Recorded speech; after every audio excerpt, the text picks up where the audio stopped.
Et je dis bonsoir au docteur Ouga Arbet. Bonsoir. C'est un plaisir de vous retrouver. Effectivement. Candidat à la présidence. Oui. Je vous rencontre finalement physiquement. Après vous avoir vu à plusieurs reprises. C'est un plaisir. Le plaisir est partagé. Oui, le plaisir est partagé également. Nos questions portent sur les institutions de la République, sur la politique, sur la démocratie, sur les crises sécuritaires au Cameroun et enfin, si nous en avons le temps, sur la diplomatie. Okay. Nous allons commencer par les institutions de la République. J'ai parcouru la synthèse de votre programme. C'est vrai que j'aurais aimé lire la totalité, mais j'ai déjà une idée de ce que vous préparez pour les Camerounais. Par rapport aux institutions de la République, nous avons la loi fondamentale et je sais que vous envisagez de réviser certaines dispositions. Mais nous allons rester d'abord sur la Constitution telle qu'elle est. Et d'après la Constitution du 18 janvier 1996, la souveraineté appartient au peuple qui l'exerce à travers le président de la République et le Parlement. Comment appréciez-vous le fonctionnement de ces deux institutions? Non, vous avez tout à fait raison. Je crois que c'est juste un jeu de mots, malheureusement, quand on regarde la réalité du Cameroun, avec les doutes légitimes que nous avons sur le fonctionnement de l'ECAM, il n'est pas clair pour moi que dans l'état actuel des choses, c'est la souveraineté populaire qui s'exerce à travers le président de la République et le Parlement. Il y a beaucoup trop de fraude électorale. Les Camerounais ne croient pas à ce processus, y compris pour cette élection 2025. Mais malheureusement, nous devons gérer ce que nous avons. Et nous prenons le texte de la Constitution tel qu'il est, même si on sait que l'esprit est complètement violé tous les jours. Et on le voit encore en 2025. Oui, pour rester sur l'institution que nous appelons le président de la République. L'actuel président de la République, candidat, président sortant, candidat du RDPC, en 2008, il a fait supprimer la limitation des mandats, qui était le fruit d'un consensus politique issu des rencontres de la tripartite et d'autres rencontres qui ont permis de ficeler, d'adopter la dite constitution. La question que je vous pose est la suivante. Si vous êtes élu président de la République, allez-vous maintenir la disposition constitutionnelle qui supprime la limitation de mandat ou alors vous allez ramener la limitation et peut-être réduire la durée du mandat? Oui, je vais limiter le nombre de mandats présidentiels à deux mandats de 7 ans. Paul Biya, le dernier Cameroun, a fait plus de 14 ans au sommet de l'État. Mais je vais également prendre les dispositions pour m'assurer que plus personne ne va jamais modifier cela. Et comment je le fais? En donnant à la Cour suprême, qui devient indépendante, le pouvoir de destituer le président de la République en cas de violation de certains aspects de la Constitution, y compris celui concernant la limitation du mandat présidentiel. Cette Cour suprême sera formée de 5 juges, avec au minimum de 2 hommes et de 2 femmes.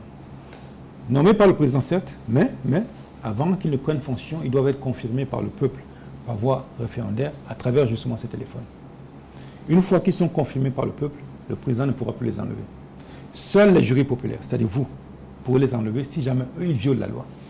Parce qu'ici, quand on a un texte constitutionnel, les lois en général, il y a 2 risques. Il y a le risque que l'exécutif les viole et que le judiciaire également les viole. On a vu. Oui. Prenons l'article 80 du Code électoral. Il est clairement violé par l'ECAM, mais également par ceux qui sont chargés. L'article 80, il le rappelle aux sur la liste électorale nationale. C'est un concept clair dans la loi. Il y a la loi, le Code électoral de 2012, oui, parle de 3 concepts importants. Concept de liste électorale, quand la loi parle des bureaux locaux, les bureaux dans les communes, etc. Oui. Parle du fichier électoral, quand il parle des détails sur les informations des électeurs. Et il parle dans son article 80 de la liste électorale nationale. Ce n'est pas écrit par hasard. Le législateur ne met pas ces mots par hasard.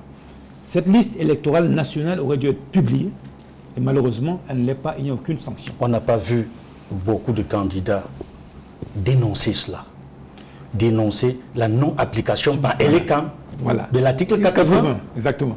du Code électoral. Et je le fais, voilà, parce que je tiens au respect des... Vous le dites pendant la campagne officielle. Non, je ne l'ai pas fait avant. Non, je l'ai dit avant. Non, je l'ai dit avant. Même avant, on n'était pas audible, peut-être. Mais je l'ai dit.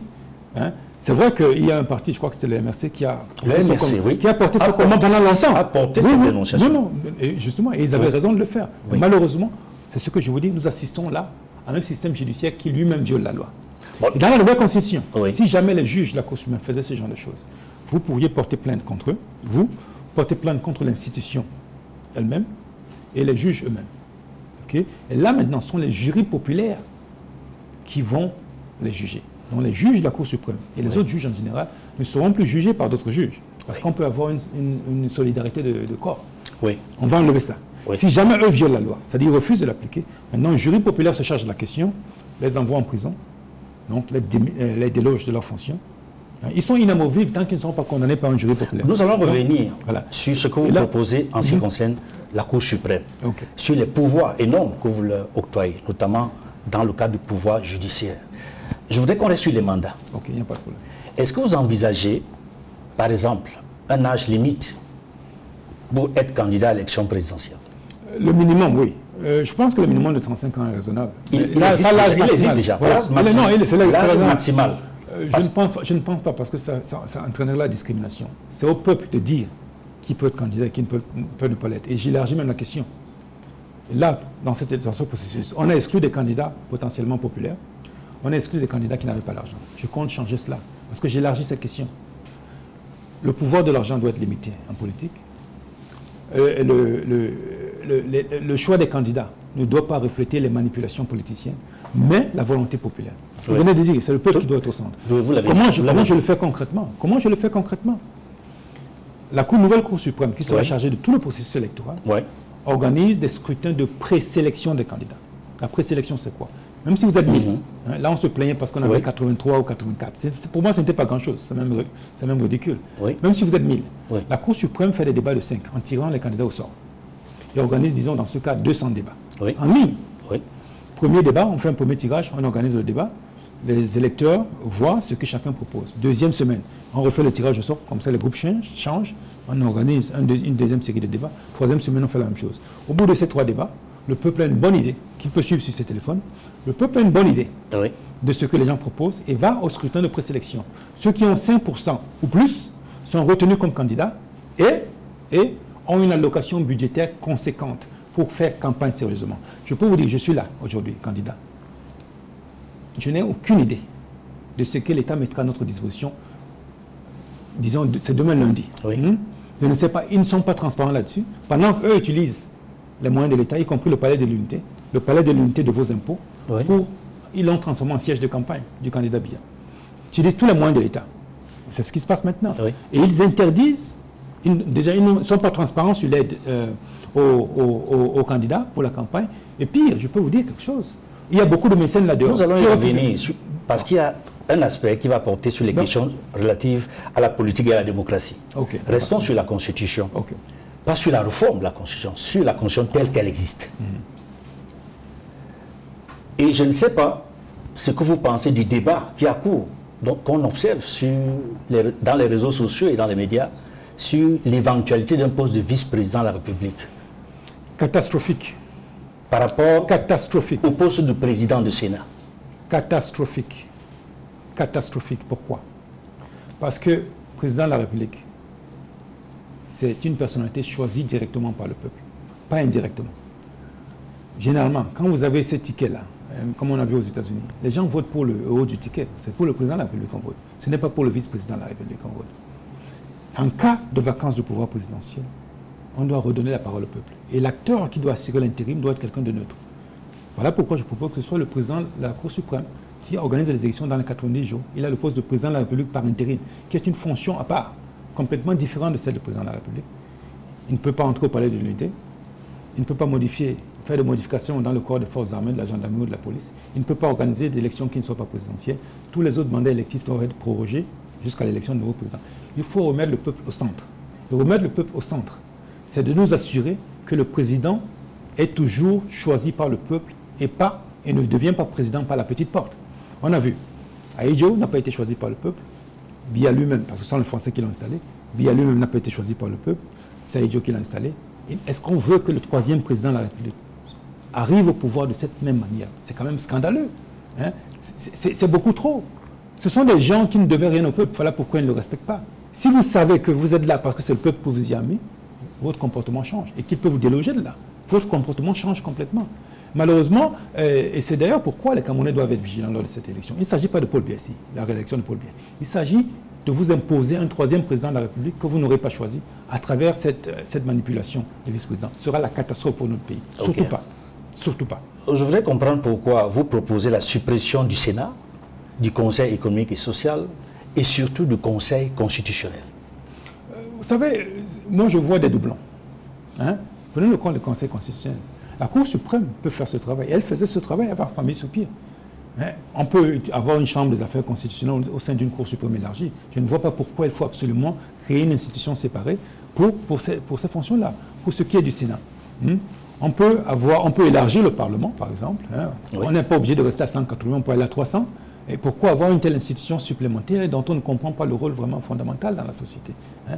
Si vous voulez contrôler l'exécutif, parce que c'est ça la mission principale du Parlement, Oui. mais écoutez, mettez tout le monde là et laissez le peuple, à travers ses représentants, contrôler l'exécutif. Pour ce qui est du Conseil économique et social, généralement, lorsqu'on crée une institution dans la Constitution, on lui donne une mission dans la Constitution elle-même. Et si vous lisez notre Constitution, ce n'est pas évident, le rôle du Conseil économique et social, dans la Constitution elle-même.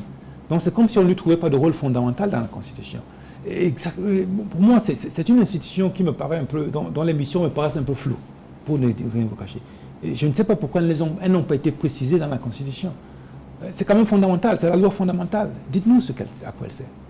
Je ne comprends pas personnellement. Peut-être vous comprenez. Moi jusqu'aujourd'hui, je ne sais pas à quoi elle sert. Oui, je veux revenir sur un aspect que vous avez développé tout à l'heure et qui va dans le sens du renforcement du pouvoir judiciaire et qui attribue un rôle plus fort à la Cour suprême, dont les membres sont nommés par le président de la République. Et vous dites qu'ils auront une légitimité plus grande, alors qu'ils n'ont pas été élus par le peuple. Est-ce que vous ne voyez pas qu'il y a une incohérence Non. Dans le rôle que vous donnez aux membres de la Cour suprême, nommés par le président de la République, et vous leur conférez une légitimité qui dépasse celle du peuple. Non, justement. Les juges... Parce qu'ailleurs, dans une autre constitution, d'un pays que vous connaissez, oui, les États-Unis, c'est le Parlement qui destitue le président. Oui, mais justement, ces politiciens, souvent, justement, je veux enlever... Non, attention. Ce sont les élus du peuple qui peuvent destituer le président. Allez, expliquez. On voit aux États-Unis qu'il y a beaucoup de manipulation. Hein? Non. Déjà, il faut distinguer deux choses. Les juges sont des techniciens de la loi, pas des politiciens. Ouais. Voilà pourquoi, pour moi, ils ne doivent pas être élus. Ce sont des techniciens d'abord. Maintenant, pour nous assurer que le président nomme pas n'importe qui, il faut que le peuple contrôle le président directement sur ces questions-là. On a vu aux États-Unis. Pourquoi pas le Parlement? Parce qu'aux États-Unis, ce sont les parlementaires qui contrôlent, qui confirment. Non, c'est politiciens. Voilà pourquoi on dit souvent les juges de gauche, les juges de droite. Non, ce n'est pas une bonne chose pour un pays. Les juges sont des techniciens qui ne sont ni de gauche, ni de droite, ni du centre, non. Ils disent ce que la loi dit, et la loi est écrite par quelqu'un d'autre, le législateur. Gardons ce principe-là. Le président nomme les juges de la Cour suprême avec un minimum de 2 hommes et de 2 femmes, mais avant qu'ils ne prennent fonction, il faut qu'on les confirme. Et cette confirmation ne sera pas aussi évidente que vous pensez. Parce qu'avant de les confirmer, je suis sûr que les journalistes vont se poser des questions sur eux. Ils vont aller recenser toutes leurs décisions de justice, toute leur philosophie judiciaire. Ce ne sera pas aussi facile que vous pensez. Si jamais on a trouvé qu'ils ont des casseroles ou des squelettes, je peux vous dire que ça va sortir. Et le peuple ne va pas les choisir. Rassurez-vous, il leur faut une légitimité populaire. Pourquoi? C'est important. Parce qu'ils peuvent destituer quelqu'un qui a une légitimité populaire, le président de la République. Donc il faut également que leur légitimité vienne du peuple, même s'ils sont des techniciens de la loi. Voilà pourquoi on met cette exigence. Et si le peuple rejette une nomination du président, le président choisit quelqu'un d'autre. La personne ne peut pas prendre fonction. Donc c'est le peuple qui a le dernier mot dans cette affaire. Oui. Et plus tard, une fois que le peuple confirme ses juges à travers ces téléphones, ils ne peuvent plus être enlevés. Le président ne pourra plus les enlever. Il ne peut plus rien sur eux. Bon, tout ce que vous avez évoqué porte le problème de la forme de l'État. Aux États-Unis, c'est le fédéralisme. Je ne sais pas, qu'est-ce que vous proposez? Le fédéralisme ou l'État décentralisé actuel? L'État unitaire qui est décentralisé et qui respecte sa diversité. Hein? Je pense qu'il faut être prétentieux. Et l'actuel régime, l'actuel État du Cameroun respecte-t-il la diversité proclamée dans le préambule de la Constitution? Non, malheureusement. ni la diversité des localités, ni notre diversité ethnoculturelle, ni notre diversité linguistique. Voilà pourquoi nous avons les problèmes de nozo, voilà pourquoi nous avons les problèmes de tribalisme, voilà pourquoi nos communes, nos mairies se plaignent tout le temps que l'État bloque leur argent. Non. C'est-à-dire qu'on peut régler tous ces problèmes dans le cadre de l'État unitaire, pourvu que les rôles et les missions soient répartis. Oui. Il est prétentieux pour nos compatriotes de Yaoundé de dire qu'ils peuvent régler le problème à l'extrême nord dans un village qu'ils n'ont jamais visité. Okay? Parfois, il faut avoir de la modestie. C'est juste une question de modestie. Oui. Vous dites aux communes, aux municipalités de l'endroit qui est reculé, faites-moi un budget qui m'explique exactement ce que vous voulez faire et comment vous allez le faire. Et ce budget sera adopté avec le budget national, et dans le cadre des lois de finances habituelles. Il faut, comme je compte simplifier les choses, parlons là de décentralisation par exemple. La décentralisation ne va pas exclure la transparence. Ici, la décentralisation va entraîner la simplification parce qu'il y aura une fraction des revenus de l'État qui sera automatiquement allouée de par la loi aux communautés locales en fonction de leur population. Une partie va dépendre, une partie sera fixe, une partie va dépendre de la taille de la population. En échange, ce qu'on attendra de ces municipalités, c'est de nous préparer des budgets en bonne et due forme, en fonction de l'argent qui leur est fourni, et de le renvoyer justement au ministère des Finances pour que lorsque le Parlement adopte la loi des finances, elle ait une transparence totale sur ce que les administrations locales vont faire. Mais les décisions de gestion de cet argent seront prises par les administrations locales. Beaucoup de ces impôts locaux seront supprimés parce que je veux simplifier le système fiscal, je le disais tout à l'heure. Je vous relance sur ce point. Lorsque dans votre programme politique, vous parlez de clarifier le rôle des administrations locales autonomes, de quoi s'agit-il exactement? Le clarifier dans la mesure où, c'est-à-dire aujourd'hui, on a également un problème de transparence et de gouvernance au niveau des administrations locales, avouons-le. Il y a beaucoup d'histoires où on voit les maires qui se donnent les marchés à eux-mêmes, et puis il y a un manque de lisibilité sur ce que ces mairies veulent faire, sur déjà ce qu'elles reçoivent et comment l'argent est géré. Il y a aussi un problème de redevabilité au niveau local. Maintenant, il y a également une confusion, parce que j'ai vu beaucoup de maires, enfin, des conseillers municipaux se plaindre que l'État retient leur argent, ne peut pas leur donner. Alors, généralement, normalement, ça devrait être illégal. L'argent qui revient à une administration locale doit lui être versé à des délais précis. Il faudrait que peut-être la loi prévoie des sanctions en cas de retard, parce que c'est leur argent. Oui. Tout ce qu'on leur demande, c'est de dire comment ils vont le dépenser et qu'ils le dépensent dans le processus budgétaire normal, notamment pour ce qui est de la passation des marchés. Parce que même si c'est de l'argent pour les communautés locales, c'est de l'argent public. Il faut donc que les règles de passation de marchés publics, par exemple, soient les mêmes au niveau central qu'au niveau local. Tout sera informatisé. Et ici, je compte mettre sur pied une agence d'approvisionnement de l'État qui va approvisionner tout le secteur public en biens et services dont ils ont besoin. Clarifier le rôle également, c'est de dire qui fait quoi. Parce que l'État, on ne peut pas tout faire à partir des Yaoundé. Il faudra bien déterminer les missions qui sont assignées à ces administrations locales. Je pense qu'il y a des services publics de proximité qui peuvent leur être assignés. Et ça, je pense que ça va nécessiter une discussion pour vraiment décomposer le problème à plusieurs niveaux. Pour ce qui est des routes, par exemple, je ne pense pas que c'est économiquement viable de faire des petits morceaux de système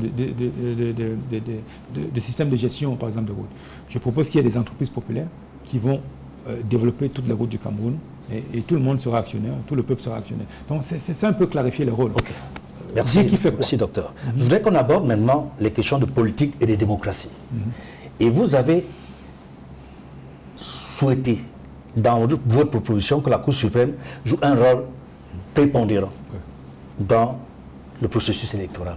À la limite, j'ai le sentiment que vous voudrez que la Cour suprême soit l'acteur majeur dans le processus électoral, qui puisse même superviser l'ensemble du processus. La question que je voudrais vous poser, c'est de savoir si pour vous, l'ECAM n'a plus sa place. Et le Conseil constitutionnel également. Oui. Dans votre projet d'organisation des élections et de supervision des élections. Oui. Et l'ECAM, il faut faire attention. Et l'ECAM sera absorbé par la Cour suprême. Ça deviendra une direction de la Cour suprême. Ils vont répondre aux juges de la Cour suprême. Ce sera Cour suprême du Cameroun. L'ancien va changer, le bâtiment va rester le même. L'ancien change. Cour suprême du Cameroun, direction générale des élections.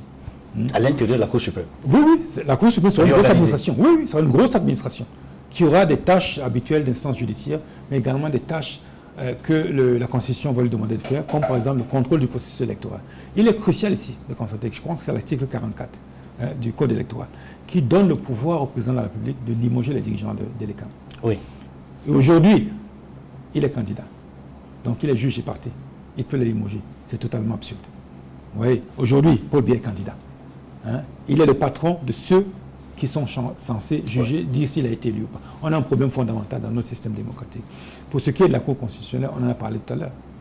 Le travail qu'elle fait. Et je ne parle même pas qu'elle le fait très bien. Parce que quand on regarde l'article 80, on a un sérieux problème. Je ne sais pas comment d'éminents juristes peuvent ignorer que la loi électorale introduit un troisième concept de liste électorale nationale. Hein, ils jonglent avec les significations des articles. Non. La loi parle clairement de liste électorale nationale. Et dans d'autres articles, elle parle de liste électorale. Et dans d'autres, elle parle de fichier électoral. Ce n'est pas là par hasard. Le législateur ne met pas n'importe quoi dans la loi. Et ça me surprend. Ce sont d'éminents juristes. Oui. Techniquement, personne ne peut contester le droit d'être là. Oui. On est surpris de voir qu'il s'abaisse à ce niveau pour ce qui est des questions fondamentales concernant le droit.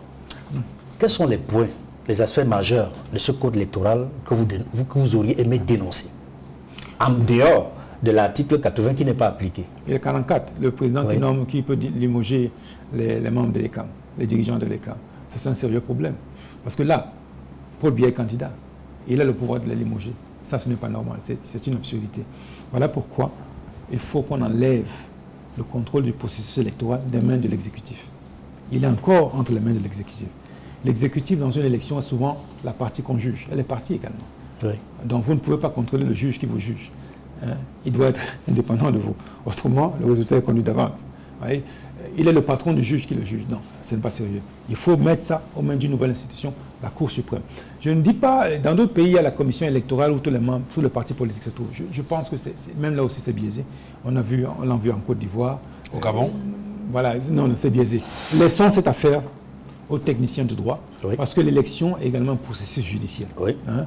L'élection, ce sont les PV, les procès-verbaux, qui doivent être recevables, qui sont fournis au Conseil constitutionnel, qui sont les seuls instruments qu'on peut introduire dans une contestation électorale. C'est un problème fondamentalement de droit, hein, avant d'être un problème politique. Donc laissons le droit à ceux qui... Comment envisagez-vous la lutte contre la fraude électorale? Déjà, c'est l'un des principaux problèmes que les électeurs, les leaders de partis et même la société civile constatent et n'hésitent pas à dénoncer. Oui, elle vient d'où? Elle vient d'un problème très simple. Et très simple. Voilà pourquoi j'en appelle au Camerounais ici. C'est le contrôle de tous les bureaux de vote. En 2018, le second, je pense que c'était le professeur Gamdo, il n'avait pas tous les PV. Hein, il n'avait pas tous les PV parce qu'il n'avait pas les représentants partout. Il faut avoir tous les PV des bureaux de vote. Parce que ce sont les seuls instruments sur lesquels le Conseil constitutionnel, qui est l'organe judiciaire qui va décider de proclamer le résultat, va se baser. Maintenant, l'article 69, je pense, dit que seul le PV de l'ECAM compte. Hein? Fait foi. Fait foi, oui. Fait foi. Mais on peut le contester facilement si, par exemple, on trouve que ce PV des commissions départementales de l'ECAM ne correspond pas à la somme de PV des bureaux de vote. Voilà pourquoi il faut avoir tous les PV des bureaux de vote. Si vous ne les avez pas, il y a 31 578 bureaux de vote, je pense, quelque chose comme ça. Il faut avoir les 31 578 PV. Autrement, vous ne pourrez pas contester ce qui est les camarades. Mais en mettant en place un système transparent, crédible, qui organise des élections dans les règles de l'art, le candidat n'a plus besoin d'avoir des représentants dans tous les bureaux de vote. Exactement. Apparemment, même lors de cette élection, j'ai entendu certaines langues dire qu'une institution internationale voulait financer les représentants de tous les candidats dans les bureaux de vote. C'est le Cameroun qui a rejeté cela. Oui. Vous voyez, vous savez pourquoi ils ont rejeté? Parce qu'ils savent que c'est là la source de l'être chéri. Voilà pourquoi. Hein, bon, en tout cas, il faudra enquêter pour en comprendre les tenants et les aboutissants. Non, ce n'est pas compliqué. Je dis aux Camerounais, hein, étant donné que l'opposition est asphyxiée financièrement, hein, on essaie de l'asphyxier. Contrôler tous les bureaux de vote, envoyer les PV aux candidats, pour envoyer à tous les candidats, et vous allez voir que ce sera beaucoup plus difficile pour eux de tricher. Donc il y a une situation préoccupante actuellement. Il y a des centaines de militants du MLC qui ont été arrêtés, détenus arbitrairement, jugés devant les tribunaux militaires et emprisonnés dans plusieurs villes du pays alors qu'ils faisaient des marches pacifiques. Plusieurs sont encore en prison depuis 5 ans. Le groupe du travail de l'ONU sur la détention arbitraire avait adopté un avis qui souligne que ces militants sont victimes des détentions arbitraires. Et ce groupe a proposé à l'État de Cameroun de les libérer. Rien n'a été fait jusqu'aujourd'hui. Quel est votre avis là-dessus? c'est d'une absurdité criarde. Effectivement, je suis au courant de ce que vous faisiez et j'ai vu la manière dont beaucoup d'entre eux ont été arrêtés.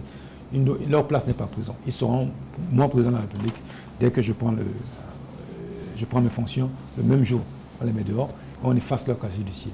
Mais en le faisant, est-ce que vous n'êtes pas justement en contradiction avec les principes que vous défendez, à savoir donner un peu plus de force et de pouvoir au pouvoir judiciaire? Mais s'il y avait un pouvoir judiciaire, il n'aurait jamais été arrêté. S'il y avait vraiment eu un pouvoir judiciaire indépendant au Cameroun, il n'aurait jamais été arrêté. C'est d'une absurdité. C'est une absurdité. Aller arrêter quelqu'un qui n'a fait de mal à personne, qui manifeste juste son mécontentement, sans blesser qui que ce soit, quand même, c'est absurde. C'est absurde. Et leur donner 5 ans de prison. Écoutez, il y a des gens qui manifestent, regardez dans les pays occidentaux, il y a des gens qui manifestent de manière intempestive, tant qu'ils n'ont fait de mal à personne, on peut les arrêter pour les neutraliser 2 heures et puis on les relâche. Et dans la foulée, il y a une restriction de l'espace public, des menaces du MINAT sur les journalistes, sur les médias, sur les associations, sur les partis de l'opposition. Et si vous êtes élu, quel type de gouvernement allez-vous mettre en place par rapport à ce type de menaces qui pèsent sur l'opposition et la société civile? Le Cameroun deviendra un véritable état de droit. C'est-à-dire que même l'État, c'est-à-dire y compris le MINAT, devra apprendre à respecter la loi. Personne n'est au-dessus de la loi. Là, nous avons affaire à quelqu'un qui se moque complètement de la loi. Et ce ne sera plus possible tout simplement parce qu'il y aura des voies de recours. La réforme judiciaire, par exemple, sera faite de telle sorte que déjà, il y aura la numérisation de tout le processus pour accélérer un peu les procédures. L'opportunité pour les juges d'avoir compétence nationale, c'est-à-dire qu'à travers les visioconférences, les audiences seront faites. Un juge qui se trouve à l'extrême nord pourra juger une affaire à l'extrême sud pour que les choses aillent vite. Et pour ceux qui n'ont pas les moyens de se payer un avocat, il y aura une prime des avocats qui sera introduite. Elle est très importante parce que beaucoup de ces militants n'ont peut-être pas eu les moyens de se payer de bons avocats qui pouvaient peut-être alléger les choses. Donc ce que l'État fera, c'est que si vous n'avez pas les moyens de payer un avocat, il y aura un pool d'avocats qui ont signé des partenariats avec l'État pour défendre ceux qui n'ont pas les moyens d'avoir des avocats. Et dans ce pool, vous aurez un avocat qui viendra vous défendre. Et l'État les paye à travers un système de points. C'est-à-dire qu'un avocat dans ce pool qui défend une cause en fonction de son état, de sa complexité, peut avoir un certain nombre de points qui lui rapporteront de l'argent toute sa vie. C'est-à-dire que les avocats auront des points qu'ils pourront accumuler tout au long de leur vie. Et chaque année, l'État mettra un budget, disons 5 milliards, 10 milliards, qui va être réparti aux avocats en fonction des points qu'ils ont obtenus. Donc voilà un peu comment il ne va pas les payer à l'heure. Il va les rémunérer à travers un système de points qui a l'avantage de leur garantie de revenus jusqu'à la mort. Puisque l'émission tient à sa fin, c'est ça? Oui, dans cet état de droit, ces menaces ne serviront plus à rien parce que si vous avez un bon avocat qui vous défend, c'est que le MINAT ne pourra pas gagner. N'oubliez pas, la justice sera indépendante. Le président ne pourra pas contrôler le juge de la Cour suprême. Même si les instances inférieures font des bêtises, un avocat, puisqu'il est payé par l'État à travers ce système des primes de juge, pourra traîner l'affaire jusqu'à la Cour suprême et je pense que c'est l'État qui va se ridiculiser s'il continue à jouer là. Je voudrais qu'on aborde des crises sécuritaires. Crise anglophone. Malheureusement, parce qu'on est tenu par les... Oui, parce qu'il faut dire un mot. Vous avez évoqué le cas des prisonniers politiques, les prisonniers d'opinion. Le MRC notamment. Cette fois-ci, il s'agit des prisonniers anglophones, les prisonniers de la crise anglophone, qui a été déclenchée en octobre 2016, qui s'est transformée en guerre depuis novembre 2017. Si vous êtes élu, comment vous gérez-vous cette situation qui, sur le plan diplomatique, stagne, ne bouge pas, malgré la médiation canadienne et les offres de médiation, notamment des organisations suisses? Non, ce qui va se passer, c'est qu'à travers cette conférence que nous allons organiser à Bamenda, la conférence sur l'unité, la conférence constitutionnelle, parce que c'est le dernier aspect de la Constitution qu'il faudra régler, les autres aspects étant déjà réglés dans ce livre. Ils pourront intervenir, ceux qui sont en prison. Maintenant, en fonction de l'issue de cette conférence, il va falloir trouver un mécanisme de reconnaissance mutuelle des fautes, parce que l'État a commis des abus, et il devra payer des réparations. À beaucoup. C'est-à-dire, même pas que pour la crise anglophone. L'État camerounais a commis trop d'abus. Et je n'ai pas l'intention de couvrir les crimes d'Aïdjo ou les crimes de Biya. Non. Tout va sortir, les archives vont sortir. On va voir tous ces abus. Et l'État va mettre sur pied un fonds de compensation des victimes de ces abus. Maintenant, il faudrait que ceux qui sont en prison également, si jamais ils ont commis des abus, les reconnaissent et demandent pardon. Et ce n'est qu'après cette demande de pardon qu'on pourra voir si on peut les libérer ou pas. Parce qu'il faudrait également parler aux victimes de leurs abus. Chacun doit avoir un peu de modestie. L'État doit donner le bon exemple en étant lui-même modeste et en reconnaissant ses fautes. Ceux qui sont en prison devront également reconnaître leurs fautes. et se faire pardonner par les victimes également.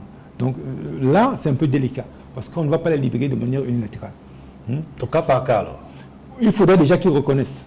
Et maintenant, on va voir les victimes, s'ils acceptent de pardonner, et l'État pourra compenser ces victimes pour ces abus. Mais ça fait partie du processus de réconciliation nationale. Parce qu'il faut régler ce problème une fois pour toutes, sans tirer un seul coup de feu. Très bien. Je voudrais poser une dernière question. C'est sur la diplomatie. Parce que c'est de l'actualité brûlante. C'est même en réalité une question à deux volets. D'abord, êtes-vous satisfait de la présidence du Cameroun, de l'Assemblée générale, de la présidence de l'Assemblée générale de l'ONU par un Camerounais, l'ancien Premier ministre Yann Philemon, et ensuite, le Cameroun est l'un des deux pays africains à n'avoir pas pris l'engagement de reconnaître l'État de Palestine. 52 États sur 54 ont pris l'engagement de reconnaître l'État de la Palestine. L'Érythrée et le Cameroun n'ont pas pris cet engagement. Si vous êtes élu demain, quelle est votre position? Non, nous allons reconnaître cet État. Nous allons le reconnaître, mais ce sera dans un cadre qui devra également conduire à la réforme de l'ONU, moi je pense. Parce que, bon, c'est vrai, c'est un Camerounais, c'est bien pour la visibilité du Cameroun, mais l'Assemblée générale ne sert à rien. Il faudrait qu'on réforme cette organisation de fond en comble pour qu'il n'y ait plus ce genre de problème comme celui de la Palestine. Et je pense que les États arabes aussi doivent arrêter de jouer double jeu. Je pense que déjà, il faut réformer cette organisation. Nous allons proposer aux autres membres qui ne sont pas permanents, membres de l'ONU, qui ne sont pas membres permanents du Conseil de sécurité, d'organiser une conférence sur la réforme de cette charte de l'ONU. Il y a, je pense que c'est l'article 24 alinéa 2, qui donne des pouvoirs exorbitants en 5 pays, le droit de veto. On doit enlever ça. Ça n'a plus de nos jours aucune valeur. Okay? Et nous devons mettre sur pied une force permanente, au moins, qui va faire appliquer les décisions démocratiquement prises à l'ONU. On n'a pas besoin de ces droits de veto. Ils bloquent tout. Ils compliquent un peu la marche du monde. On peut avoir un système de gouvernance basé sur le nombre de pays, la taille de leur population et la taille de leur contribution à l'ONU. On peut dire qu'une décision n'est adoptée que si elle est prise par 75%, par un nombre de pays représentant 75% du nombre de pays, 75% de la population mondiale, de tous les pays membres, 75% des contributions de l'ONU. Ça, c'est relativement démocratique. Une fois qu'elle est adoptée, la force permanente se charge de la mettre en application. Donc, reconnaître l'État de Palestine sans mettre sur pied une telle force à travers une réforme profonde de l'ONU, ça ne servira à rien. Parce qu'il faut une force militaire pouvant protéger tous les États de la région. Le nouvel État de Palestine, l'État d'Israël, la Syrie et le Liban au minimum. Bon, la Jordanie, généralement, n'a pas de problème. Vous voyez? Donc, c'est un accompagnement. Nous allons reconnaître cet État, mais je sais qu'il faut qu'on aille au-delà si on veut vraiment qu'il existe.